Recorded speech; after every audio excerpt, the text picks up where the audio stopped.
So it has been now a little while since we last saw each other. I really needed a bit of a break since I've been working quite non-stop in the last months, and I kind of felt it on my body and my mind that I was just exhausted by it. And it's kind of also my own fault because I just, pushed the project really quickly.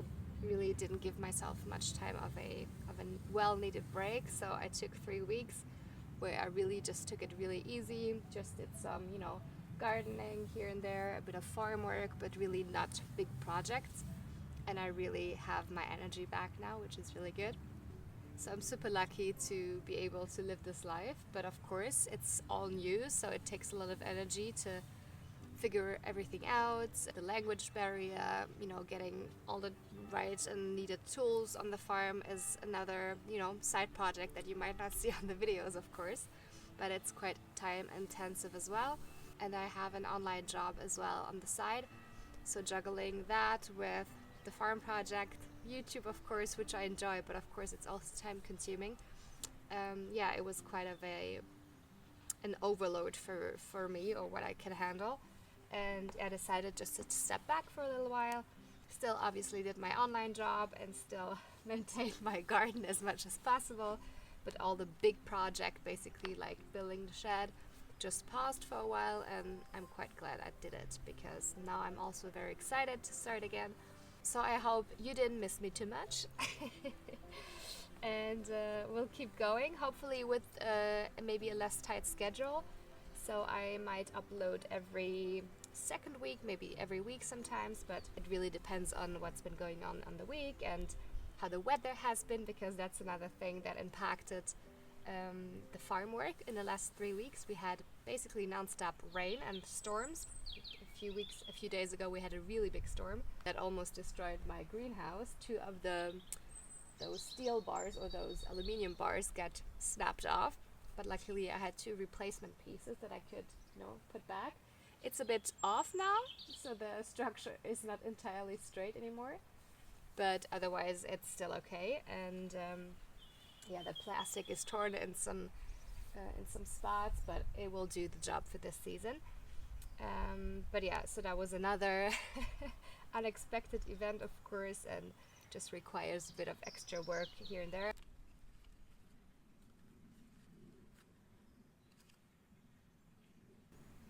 But now the weather forecast is basically summer from now on, I hope. So it will be easier to do all the farm projects, and that's also the reason why I couldn't build up the shed, because it was raining most of the days and also windy, and both are not obviously good circumstances to set up a shed. So that will probably happen this weekend. And I have a few other projects that I need to do. I think I already talked about it. It's doing the watering system for my garden, using the water source that I have on top of the land. And I will go to the shops probably next week to get all the pipes and the tools that I need to connect everything. And I will also draw up a plan. I'm going to take you along for that to show you which water source connects to which point, and how it basically goes from the top of the land down towards this area here. And this is pretty exciting, because now if the summer is coming, it will be necessary to have the irrigation on the land, of course. So that's one important step that I need to get done pretty quickly. But the shed, the watering system. I want to build another part of the fence on this side of the garden, because so far you can only see the fence that I built in the background there, but it only protects the garden from one side at this point. I will choose a slightly different technique for the other side. That's another to-do list, and I will show you a few things that I've done in the last weeks, just small project that I've started or finished to keep the farm going. So that's what's been going on, and now I'm about to seed some more plants and flowers. I think last week I started with some zucchini seeds. Hopefully it's warm enough already. It should be in the greenhouse, but let's see. I haven't sown zucchini yet in this climate, so let's see. how it does, and I will show you. And those are, for example, already some grown-up salad that I've sown like weeks ago and are doing very well. I already transplanted them, as you can see, in bigger pots so that they can grow bigger, and now they're ready to transplant. You can see the roots coming out of here, which is a good sign that the roots are spread around the pot, and especially also the size of the leaves are a good size to give them their life outside now. A few I will leave in the greenhouse, but of course in the summer the greenhouse will be really, really hot, so I'll rather plant the salads outside because they like it a bit colder. Otherwise the leaves will get all, very dangly. How do you say that? So, and my greenhouse itself, it's looking a bit like a mess, but it's a good mess. So you can see the flowering of the arugula and also like the type of Chinese cabbage that I have going on. Also my another cabbage that is growing up very tall and producing flowers. But since I want to collect all of the seeds, I'll let them grow really tall and do their flowering seeding process. And just before the seeds basically are too dry, I will cut them and collect them. So that's the plan. I think the greenhouse in summer I want mostly for zucchinis, tomatoes, chilies, all the plants that really, really like it hot, because as you can see I only have one door and the windows, and once we have, 40 degrees summer heat, this will just be incredibly hot. I might even have to think about taking the tarp off completely, but in a way it's also giving a bit of shade and protection from the UV rays.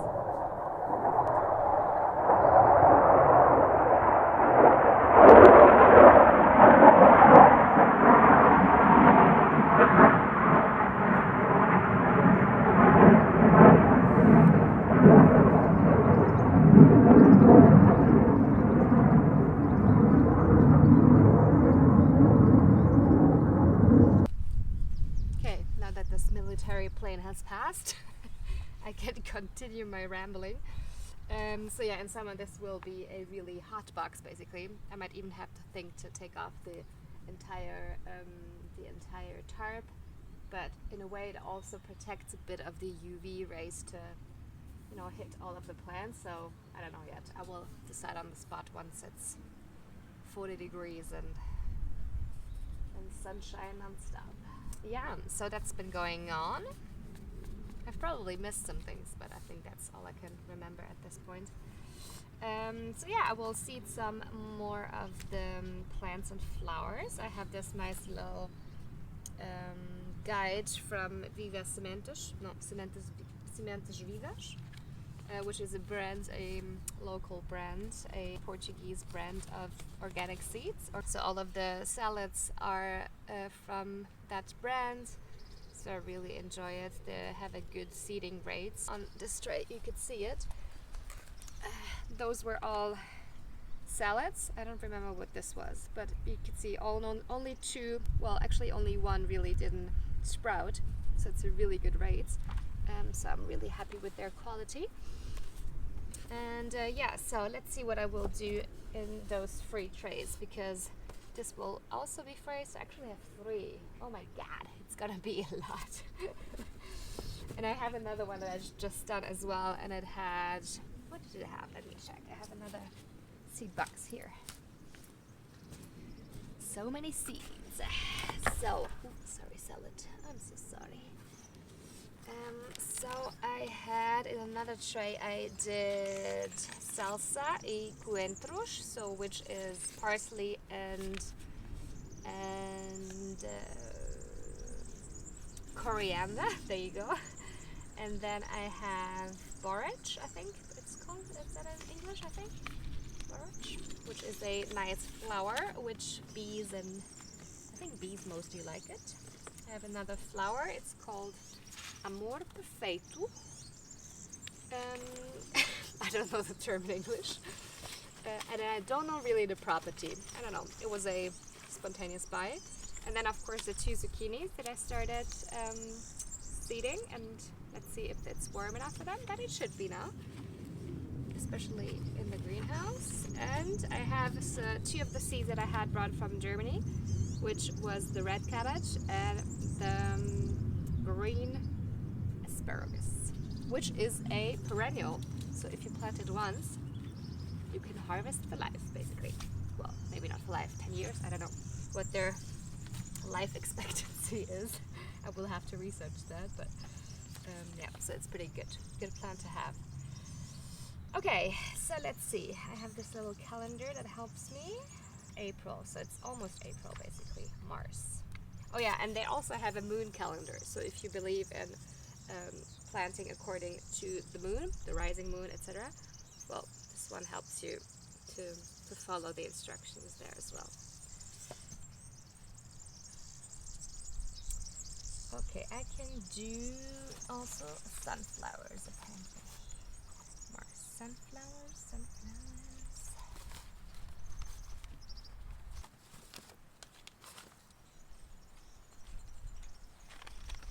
So I have this nice collection of colorful beans that I will try now. They should be good. Right. Oh, 20 degrees. Maybe I wait one moment.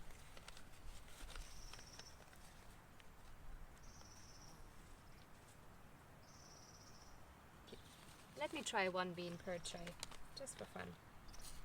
Just for fun.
How beautiful those roots are. So this is the perfect size in my opinion, and also a good root system that has been established. I've noticed that some of my plants have a bit of a shock once transplanting, which in a way is normal, but could also be due to the soil that I have here. So I will observe a bit more and maybe even do like a soil test, because at this point I really don't know the issue anymore, if it's too acidic still, or if it has maybe even like too much of one specific nutrient. Yes, so I'll see. Or maybe I just, keep going with it, and over the years it will just improve by itself. But so far that has been a bit of an issue with some of the plants. Okay, little salad. Look at this beauty. So this area I want a few salads and some herbs in between. I have the radishes coming here and there, and I think on the further parts I want to have cucumbers, and they should all mix well together.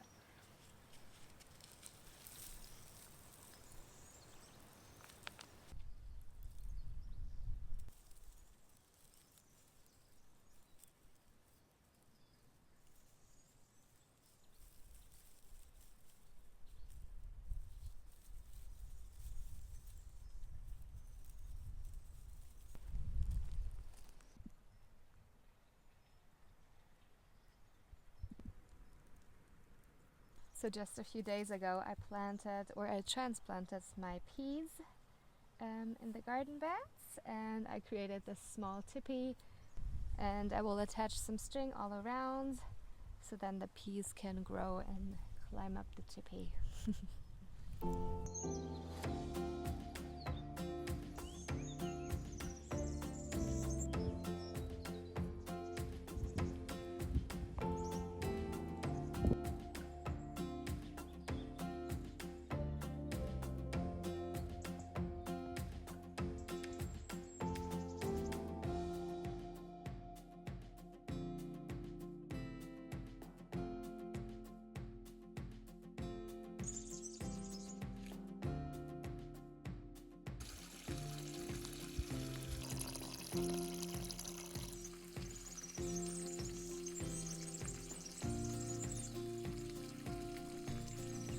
So I'm starting to drop the plants for the watering system. We are here at the start of the source. The first source of water that I have, which is just a collection of water from all of the areas on top here.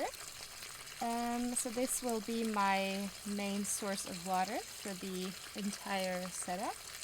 At this point I don't think I will use the IBC tank. This was an original idea that I had. My thought originally was to make a hole in here as the source. If you put it higher, it's currently just in a tube. It stops running really if you put it as high as this. So the only way really to collect the water is to make a hole here and then collect only till here, which honestly it's not really a huge benefit. Yeah, so that plan is kind of out of the window, and now I'm drawing up the new idea that I have. So yeah, I want a tab here that opens and closes, so I can still have that source running from here, because I think it's a nice irrigation for the pond, basically, that runs from here. So I'd like to have that option still there, because obviously I will not water the garden the entire time, so for the rest of the time this can just run the way it runs normally and keep the natural irrigation throughout the terraces. And yes, so here I want a tab. Then the previous owner already made a hole right here, so there is a tube coming out of here, or at least there is well, it's kind of stuck right now, but I will be able probably to open it up. Or here, for example, there's another hole. So I will make a connection piece from this one that goes through the wall, and then let's keep moving.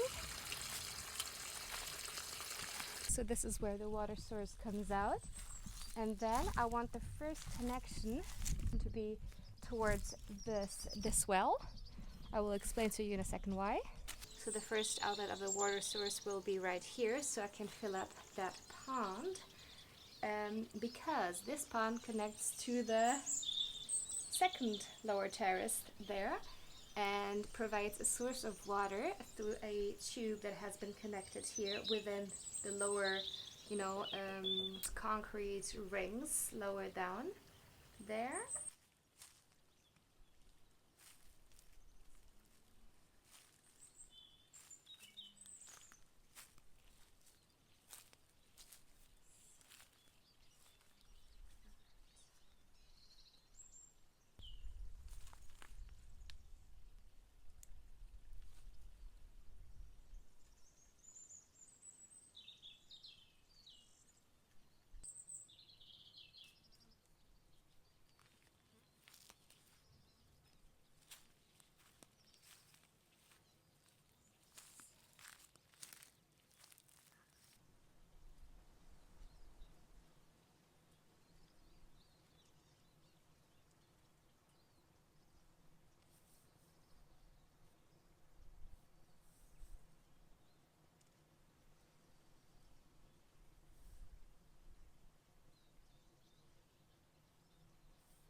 So, and this is now the second water source. There is a part underneath that is just coming out of the mountains, but this tube especially is connected to the well up there.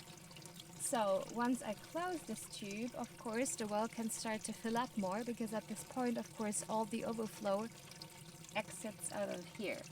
And this is just obviously a in-between solution that I made so I can collect this water here. It's super clear, as you can see.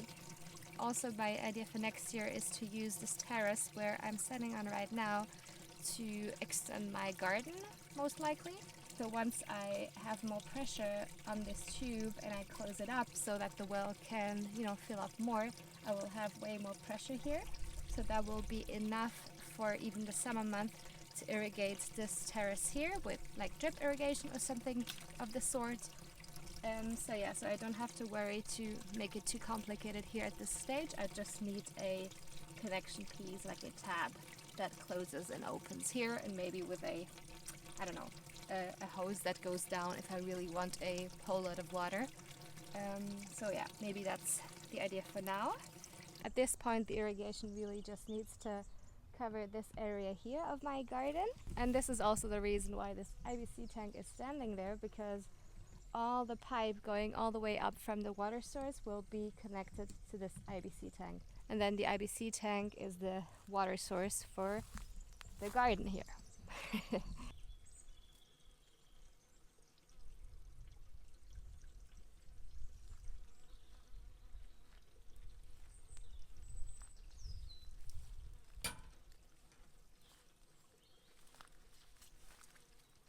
So it's another 8 meters from the last terrace till this one. I always calculate a bit more, just in case I make some wrong cuts here and there.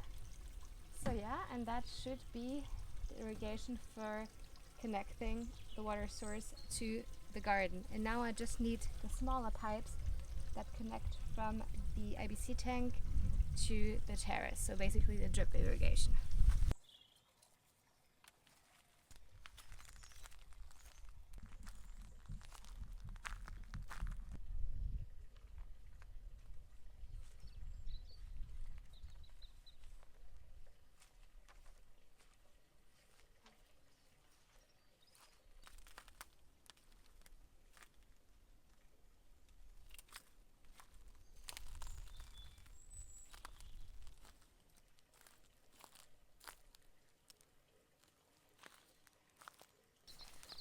So that is my final plan of the irrigation system of the garden beds right here.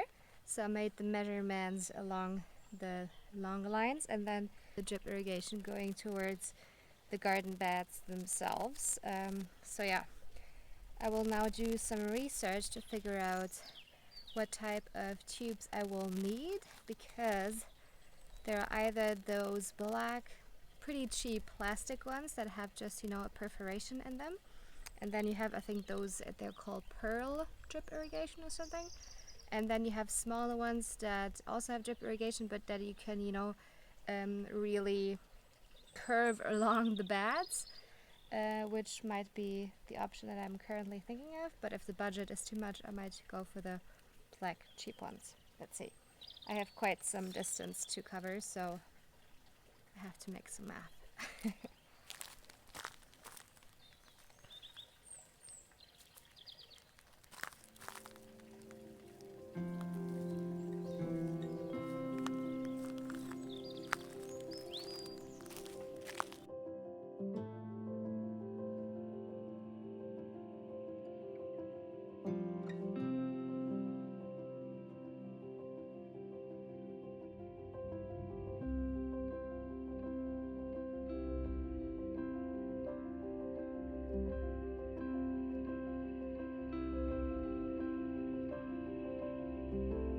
So if you haven't taken a breather in a while, this is your little reminder to take a moment, take a break, take a breath. I'll see you next time. Bye.